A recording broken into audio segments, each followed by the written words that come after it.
So today this event is all about getting people interested and getting people started in writing Android apps. Okay? So for those people who haven't met Android before, you're not going to be writing industrial applications by the end of the afternoon, but hopefully you will have learnt all the tools that you need to start on your journey, and you will have caught the bug. For those of you who've had a play before, hopefully you will have learnt something new, and you'll have met other people also interested in it, so you can go away and learn together. The first thing I'd like to say is the people you're going to be learning from today, one of them's here and we'll meet some of the other ones later, but most of them are sitting next to you and behind you and in front of you. Okay? So we're going to be learning from each other whilst we go through the tutorial and everything with each other. So if at any point during the afternoon you have a problem, you don't know what's going on, then turn to the person beside you and say, "Can you help me?"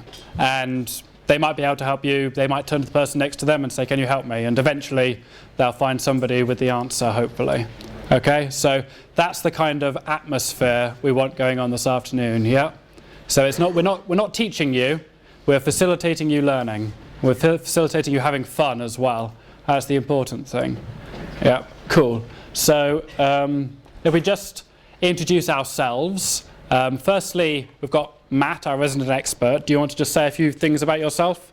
Yeah, I wouldn't say I'm an expert, but I've been doing Android development for the past year on placement. So I'm currently a third-year student. Last year I spent down in Brighton. I was working for a small company, Rebo, and we did apps for like clients, so did Tesco and people like that. Also done some of our own internal stuff on Android, and I got a pretty good idea of how it all works. So that's me. So that's where Matt's coming from. Martin, also here. Do you want to say anything about what you've done in the past with Android? Well, this is my first year with Android, and I've created an app which covered the most basic concepts covered in Android, and I'm just keep going and learning.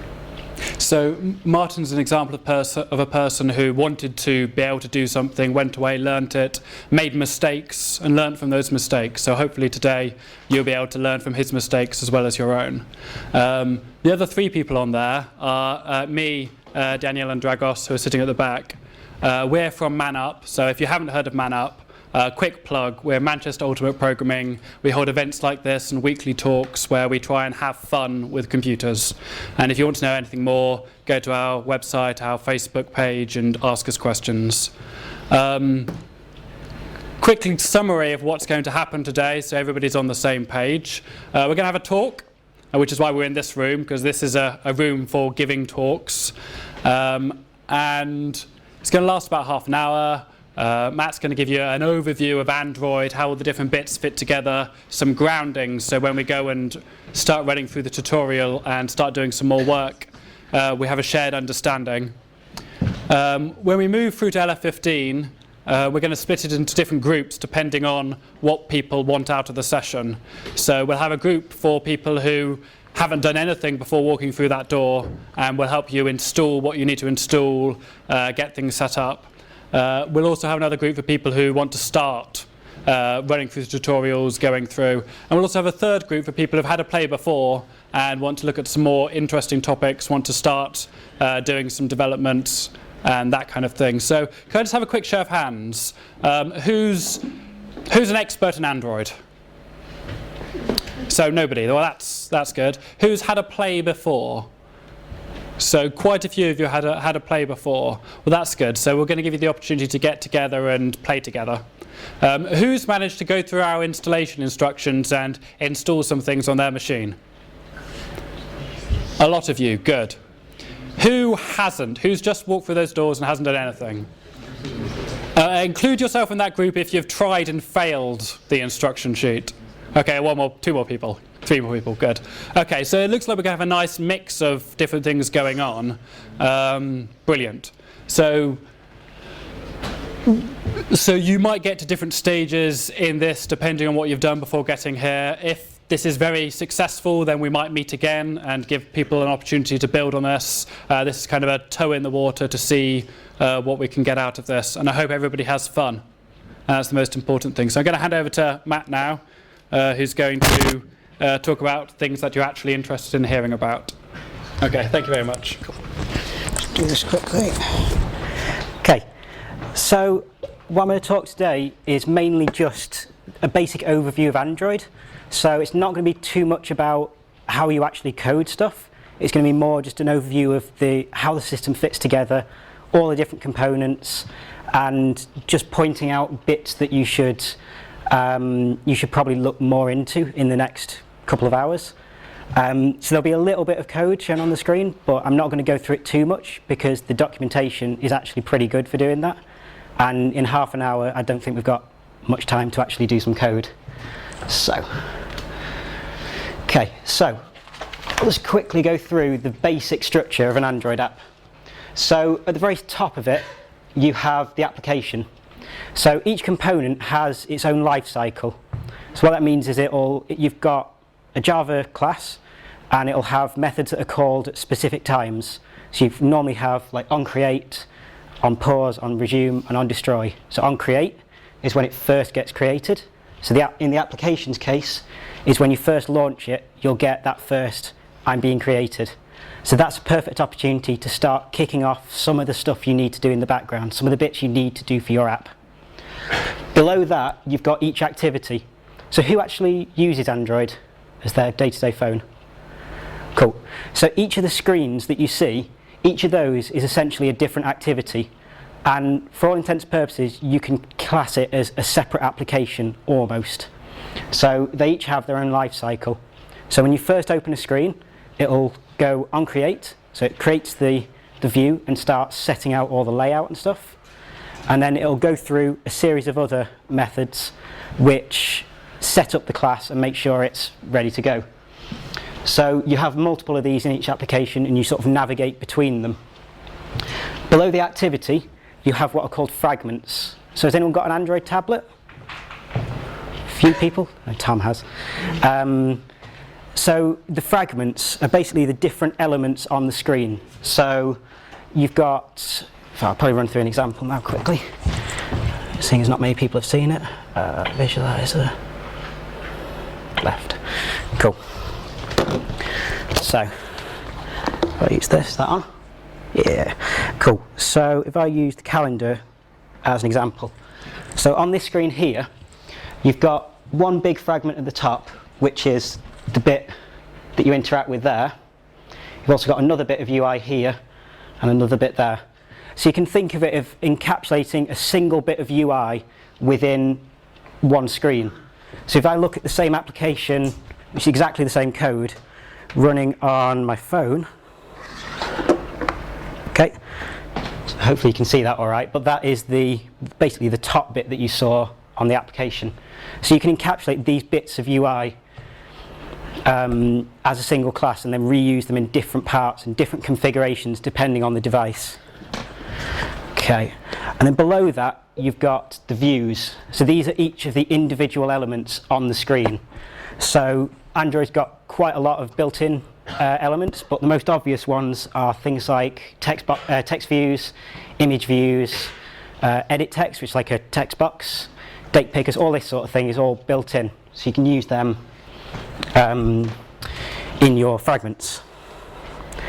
Okay, so another integral part is the manifest file. So this one, when you first create an application, you'll get a file that looks a bit like this. Can everyone see the screen okay? Or do I need to take the lights down a bit? Cool, okay. So the manifest file is just an XML file which tells the operating system what is in the app. So this is the one that gets generated for you when you first create a basic app. So you can see it describes the version code and the version name, gives a package name, the icon you want to use on the launcher, the name for the app, and then each of the individual activities will go there. So each of the individual screens, you've got to define them there. I'll go more, a lot of that won't make sense until you start playing with it, but hopefully I'll go through bits of that now.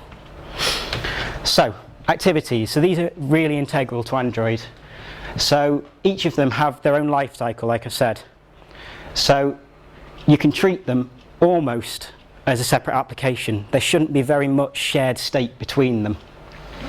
So if you've got like a data object, you shouldn't really pass the whole class between two activities, because you'll end up with the operating system keeping hold of both screens at once, using more memory and causing your phone to be unresponsive. So I'll go through in a minute, but you've essentially got a message passing system instead. So activities, like I said, should normally contain fragments which handle the actual UI. The activities should just be the link between those fragments, depending on what sort of device they're on. You might find yourself, when you're building for phone and tablet, and even the bigger 10-inch tablets as well, you might have different paths that the user goes through to do the same task. So on the bigger devices, it might all be on one screen. On the smaller ones, like the phone, they might have to move between 3 different activities. And that's something you'll see when you start building with it. You'll be able to see, that'll become more obvious. Okay, so I talked about the life cycle a bit. Is that clear enough? Can everyone read the little text? Okay, so this is for a single activity, so a single screen of the application. So first bit, the activity is launched, and you'll get, the method onCreate will be called. So that's your call to start setting things up, to start setting the layout up and getting ready for the view to actually be shown. You'll then get onStart, which isn't used too often. Normally you just leave that as it is, but that's the one that's called afterwards.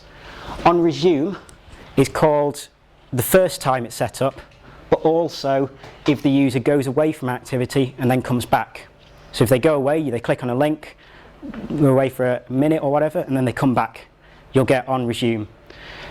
So on the opposite side of that, there's also OnPause. So the OnPause is if you've got something running in the background, or you're holding on to a database cursor, a database object, you can then close that when you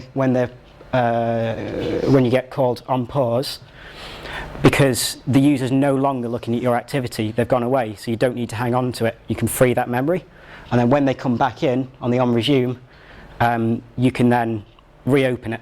And it's a way of making the whole system more responsive by you being as smart with your resources as possible. So after that, you've got the onStop. So this is sort of going down. And then when the activity is completely destroyed and wiped from memory, you'll get onDestroy.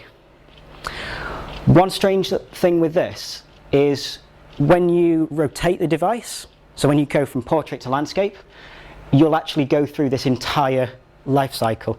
So they're in portrait, you rotate, and at that point it goes OnPause, OnStop, OnDestroy, and so you've destroyed everything, and then it will recreate it completely from new. So it's a little quirk of Android that seems a bit stupid at first, but what it allows you to do is to have different layouts and different functionality for different orientations of the device. What you can do though is, I don't think it's on, no, it's not on this diagram, but you can save some state in between, so like the position in a list, or actually save some of the data, so when they come back into the orientation they want, the data's already there. You don't have to completely reload everything. So you can do stuff like that, but by default it will essentially destroy the screen and recreate it. So move on from there. Okay, so again, this is from the very basic, when you first generate a Android project, you'll get a basic activity. So this is literally all it does. So if you've seen Java before, you've probably seen something that looks exactly like this. You've got your package name, you've got the import statements, and then you'll see the class that you've created extends activity. So that's a built-in Android class, specific to Android. And that has a lot of the basic functionality built in. And then you're overriding the onCreate, and then you can see here setting the content view. So at this, you're setting a specific layout to be the view that's going to be shown. I'll come more into layouts in a minute. You see you also need to call the super. So that's calling the super class, so it runs its bit of onCreate as well. If you don't do that, you'll get a crash, and you'll get a tiny little error in the error log. And at first you'll be confused because it doesn't pop up anything obvious on the screen. But if you read back, you'll see that you've just missed that one line. It's amazing how often you do that. Okay, so the layouts. These are defined as XML files.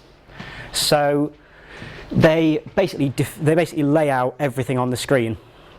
As part of that, you've got the layouts, which is a bit confusing, the like layout containers and the actual views themselves. The containers, there's quite a lot, but the ones you'll use the most are the linear layout, the frame layout, and relative layout. I'm not going to go too deeply into them. I think I'm going to show you the basics of them, but these are the ones that you'll see the most. So if I go through, I think I've got... Okay, so this is an example of a linear layout. So hopefully from the name you can guess what it does. So you've got a view up here, and then in this case you'll see the orientation horizontal, so it'll put them next to each other horizontally. You can also have that vertically, and it'll lay stuff out vertically. So it's a really simple one to use. So you literally have your linear layout, and then inside I've got these two fragments. So they're going to be laid out next to each other. You'll also see everything's prefixed with Android. This is sort of a quirk of XML, which is why I really hate XML, because it's quite verbose.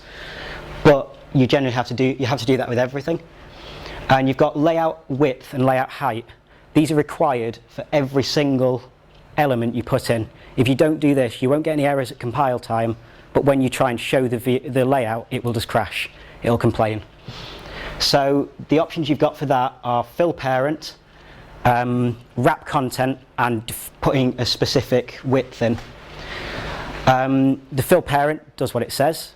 The wrap content will see what the content is and make it exactly the right size. And then put in a specific width in will make it that width. A little bit of a quirk on here, the linear layout has got something called a weight. So basically you define a ratio that you want the views to have. So in this case, fragment 2 is 3 with a weight of 3, and fragment 1 is a weight of 1. So you'll get that nice proportion. And for that to work, you need to set the width to 0, which is really unintuitive, but that's the way it works. Okay, so the relative layout. This one is much more complicated, and you see a lot of Android developers not using it. So it looks the same, like that. So you've just got a relative layout, still got the width and height. The orientation, I don't know why I've left that in there, that shouldn't be there. So in this case, we've got 3 fragments.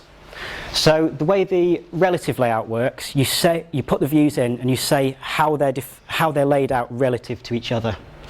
So if you look at fragment 1, which is that top one, you see that on line 9, you've got align parent left is true. So it's aligned to the left of the screen, and it's also aligned to the top of the screen. Fragment 2, the one below, that one is aligned to the top of the screen, but to the right of fragment 1. Fragment 3 is aligned to the right of fragment 1 and below fragment 2. So you can see it's quite a simple language. Those are the sort of things you're going to be saying. And you can do quite complicated things. To do this with a linear layout, you'd need lots of nested layouts.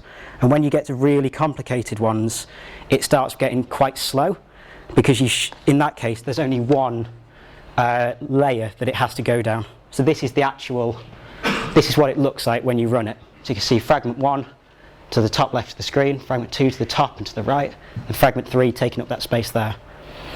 So you can just define all these things, and not a surprisingly few number of Android developers actually use this, but it's really good for getting efficient layouts. You don't have to do this nesting of linear layouts, which looks ugly in XML.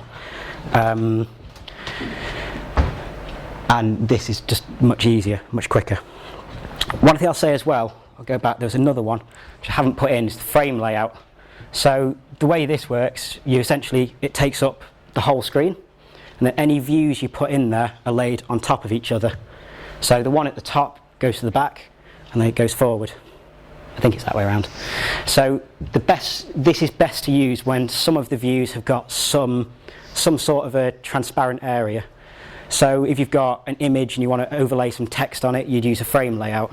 And you do this just because it's a lot quicker. Android just knows that they all fill the space and it just puts them in. So it doesn't have to go through the process of measuring each one and putting it in. It can just slap them straight in. Cool. Okay, so I mentioned before about the moving between activities. So the way you generally do this is using intents. So intents are basically a small pointer to the next place you want to go. So generally you'll do it between, like with moving between activities. So I'm this activity, I want to go to this one. In that case you'd have an explicit link. You'd do the activity class name .class. So it's a Java reflection sort of thing. But you can also put in data URIs, you can do all sorts of fancy stuff with them. They're also used for passing messages, for system messages to activities. So the system is constantly sending stuff out like the Wi-Fi is connected, the Wi-Fi is disconnected, the screen is turned off, the brightness level has been changed, all that sort of stuff you can register your interest in. So you can register that you want to be told about certain events happening and your app can respond to that sort of thing. But internally you're going to be using it to move between different screens. So I put a quick example of that. So as well as that you can be passing small bits of information. Generally these are primitives, so things like strings, integers, doubles, floats, all that sort of stuff. And also this weird, you'll have to look at the documentation for this, but there's this idea of a parcelable, which I can never say very well. So you can take a big complicated class, package it down, and then send it through an intent, and then at the other end it'll reconstruct it into a full class. So it gets a bit hairy when you're doing stuff like that, but you can pass data through as extras. So in this example, you're creating a new intent, you're passing in a context, which is basically Android's way of getting access to certain system stuff. Generally, an activity is a context, so you can just pass yourself in, which is a bit weird. You then say where you want to go to, so in this case we're going to another activity, and the .class, the reflection bit, so you've got some extras you're passing through, and then you're just saying start activity and passing it the intent. And that's the Android system's cue to start the process of changing screens. Cool. Okay, so fragments. Just some water. Okay, so like I said before, these should be used to encapsulate certain bits of the UI. So generally, if you've got a tablet app, you might have a list on one side, and then the details on the opposite side. You can also rearrange these depending on what sort of device you have. So you can have more fragments on a big tablet and move between screens and all that sort of stuff. Okay, so I think I'll show you. Okay, so this is just one of those fragments I showed you before. Just a really simple example of that. Turn the lights down a bit. Ooh, a bit too much maybe. Okay, just a really simple example of that. So you're now extending fragment instead of extending an activity. You've got to have this blank constructor, another weird quirk of the way it's designed. And then in this case you've got different lifecycle methods. So you've got one that's on create view. So what this is basically your call to actually create the view. So you'll get passed in a layout inflator, which you then use to inflate the XML into actual classes. So you don't have to do that yourself, that's all handled for you. You also passed in the container, so where you're going to live, and also any state. So if the fragment's being reconstructed, then you might get some state, which is used for you to set certain things in a certain way. So you see here, all I'm doing is having to return a view. So I'm inflating it, passing in one of the resources, which is this layout thing. So you can see R, layout fragment 1. That points to a specific file in the layouts folder of your resources, which is one of those layouts I showed you a couple of slides ago. You're also passing in the container, just so it knows where it should be living, how big. So this is the actual fragment 1 layout file. So this one's a really simple one. So it's the one I showed you before. It's just a text view with background set, text color, text size and all that sort of stuff. And it's just this one here. So you see just how it relates. Okay. Okay, so I'm going to talk really quickly about views. There are a lot of views on Android. So the ones you'll come across the most are text views, image views, buttons, list views. Pretty much every application will have one of them. There's also grid views, progress bars, spinners, date pickers, galleries. If you look at the documentation, you can see how many subclasses of view there are, and there's over 50. There's like 58, 59. So there's lots of different built-in things. And when you get further into making your own Android app, you'll start realizing that the functionality is good, but not quite what you want. So you can start extending them. So because they're just standard Java classes, you can extend them, override some methods, and change it to do what you want it to do. And you'll find yourself doing that and mashing two different, so I don't know, mashing a button and a progress bar together or something like that to create your own bit of UI. Okay, I don't think I've got any examples. Okay, so the best way to learn them is just to have a look at the documentation. You'll be able to see each of the different methods you can pass in to make them do what you want. Okay, so I'm going to talk really quickly just about patterns. So a lot of the time I focus on doing the UI on Android. So I'm quite interested in making sure everything conforms to the way Android expects apps to behave, that sort of thing. Okay, so quite a lot of you use Android. Who doesn't use Android as their phone? Okay, quite a few. So I'll do some examples. Okay, so if we take a look here, it's probably a bad thing. One sec. Take this away before I start showing you my emails. Okay, there's still quite a lot there. Maybe don't use that app. Okay, Maps, that's a better one. Cool. Okay, so one of the main patterns of Android is the action bar. So this is the bit you see at the top of the screen. So I'll zoom in a bit. Zoom. Okay. So at the top of this screen, you can see there's a lot of different controls that you can interact with. So these might differ between different devices. So the same app on the phone won't have the big search maps option, but might have a button for that. So on the far left so if you look at this bit, on the far left, you've got the app icon. This also doubles as an up arrow, which is very, very subtly different to the back button on the phone.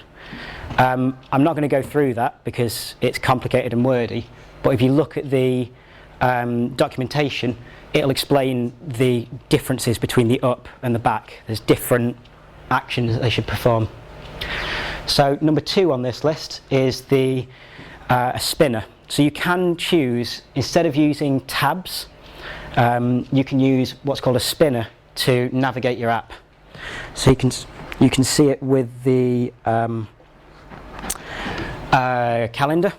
So the spinner there changes you between different views, so day, week, month, and agenda.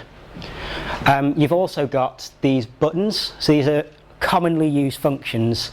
So in the case of the calendar, you've got going to today. So if you tap that, it'll take you straight to today, and also creating a new event. So that, again, you're trying to bubble up the most used actions for that particular screen, and you're putting them as buttons on the action bar, so they're really, really accessible. You've also got this overflow menu. So you can see that there. These are just sort of less commonly used functions of your application, but you still want relatively easy accessible. So you've got things like settings. You generally put there. All the Google ones have the send feedback. Anything that isn't something that the user is going to be using all the time, but you still want to have quite direct access to. Okay, so that's the action bar. Another pattern which has come out which has sort of become more used quite recently, is the swipeable tabs. So the idea is you should be able to be on one bit of content and then swipe to the next bit. So you can see this very easily on here. You can just swipe to the next day. And that's a very common pattern you'll see on Android. So if I dare to go in to my email, yeah, I don't know what this is. So you've got an email here, and you can, instead of going back to that list, you can then just swipe to the next one. So you also see it as navigation within an application. So if you've got tabs, you should be able to swipe between them instead of tapping on the tab. But you also see it swiping between bits of content when you started drilling down. So in this case, the Gmail app. Okay, so there's lots of other patterns and lots of other bits of design related stuff. This website is well worth reading. So it's on the developer website and then the design tab at the top. Even if you think you're just a developer, you should still read this because it gives you a lot of insight into why everything's designed in that way and how you can make your app conform to these standards. And it's well worth doing because if you release your app onto the store, if they don't conform to standards, they won't tend to promote them as a featured app. If you talk to the guys at Google, they basically just suggest that you conform to this before they'll start featuring you. Okay, I think I'm coming near to the end. Okay, services. So this is something that's going to be this more like the back end of the app. So if you've got, I said before, the activities shouldn't share too much state between them. But obviously within an application you still need some sort of either data store or some state shared in the background. Where you do this is using a service. So you can create this in the application class. So when you first create the application, it'll start up the service, and then each activity can bind to it, which gives it access to the methods in the service. One common way that they're used is in things like music apps. So the actual music playing will be done not in the activity but in a service. So that has its own life cycle, like every component on Android, and when you move away from the app, it's still kept running. By default, it runs on the same thread, so you need to either tell Android in the manifest file you want it on a separate thread, or using something internally called async tasks. If you don't, everything will be running on the UI thread, which when you're scrolling through lists and stuff is not very good. You want as little as possible running there. So the way you interact with it, I'm not going to show you code examples, there's plenty on the developer website, is through binding to them. So this gets you a reference to the service. Make sure the service knows that you're interacting, so it doesn't try and kill itself midway through, and then you can interact with it by calling its methods. The other way is using the intents. So you've got an object in Android that's just a service, or you've got an intent service, which is again another built-in class, but it's already written some of the functionality you need to be able to interact with intents. So you can pass messages and it will send a broadcast back to you and anyone else who's listening. So you can ask it, I don't know, how many items are in this data store, and it'll send a broadcast back with that information. And I think we've come to the end. Okay, so it's time to go play. First, I was going to point out some useful links. So the Android developer documentation, really, really useful one. So one thing I found myself using a lot is the reference, because it's hard to remember lots of classes. So you can search up here for different things, and you'll get a list of all of the different things you can do with a text view. You can also, if you use Chrome, go into the Chrome store and you can download an Android developer widget application that allows you to type AD in the title bar, then press space, and then you can just type exactly what you want and it'll take you there. So that's one really useful thing to install straight away, because you'll be able to search through the documentation a lot easier. As well, take a look at the design one. It's really really well written, and there's lots of information there to read. I think that's it. Let us thank Matt.